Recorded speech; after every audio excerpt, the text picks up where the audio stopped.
আমরা যখন নামাজটা পড়তেছিলাম তখন তারা এসে আমাদের গাড়ির উপরে হামলা করছে, আমাদেরকে মারধর করেছে, একজন মেয়ে স্ট্রোক করে ফেলেছে। কারণ তখন মারিয়া সে স্ট্রোক করে, ওই মেয়েটাকে ওরা 15-20 জন ছিল, ওরা আসছে, আমরা নামাজ ভাঙতেছিলাম না, 17 রাকাত নামাজ ছিল। তখন ওরা 15-20 জন, আমার আপু আম্মু আসছে ওই রুম থেকে, যে এখানে কি হচ্ছে, চিৎকার কেন, বলতেছে। আমার আপু বকা দিছে যেন মনে হয় আমার বাইরে আসছে নামাজ শেষ মসজিদের, কিন্তু আমাদের এখানে 17 রাকাত রয়েছে। তখন ওরা ওই মেয়েটার হিজাব ধরে টান মারছে।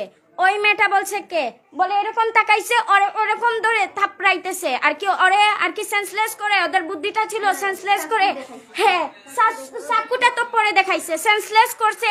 সেন্সলেস করার পর ওরে চাইছে আর কি এরকম ধরে নিয়ে যাইতে, আর তারপর ও চিৎকার করছে, ওরে চাকু দেখা বলে চিৎকার করলে কেটে দিবে ওর গলা। এইগুলো দিয়ে আমাদেরকে বুকে পিঠে আঘাত করা হয়েছে। আমার উন্নাগুলো টেনে নিয়ে যেতে চাইছিল ওরা। বক্সটা ওর স্বামী আনছে, প্রবাসী স্বামী, যখন বক্সটা ধরছে বলছে যে ছাড় নইলে মারমু, আর ওইদিকে আমাদের মেয়েদেরকে টানাটানি করা হইতেছে। ওর জন্য উনি বক্সটা ছাড়ছেন, যখন দুইজন মিলে বক্সের স্বর্ণ নিয়ে বক্সটা এরকম এইদিকে ফালাইছে, ফালাইয়া এইদিকে ওয়ালে ফাল মারছে, ফাল মেরে চলে গেছে ওইদিকে। ওরা, আমি যতটুকু জানি, ওরা কলোনিরই হবে, কেন যেন কলোনির মানুষ ছাড়া ওরা কেউ হবে না।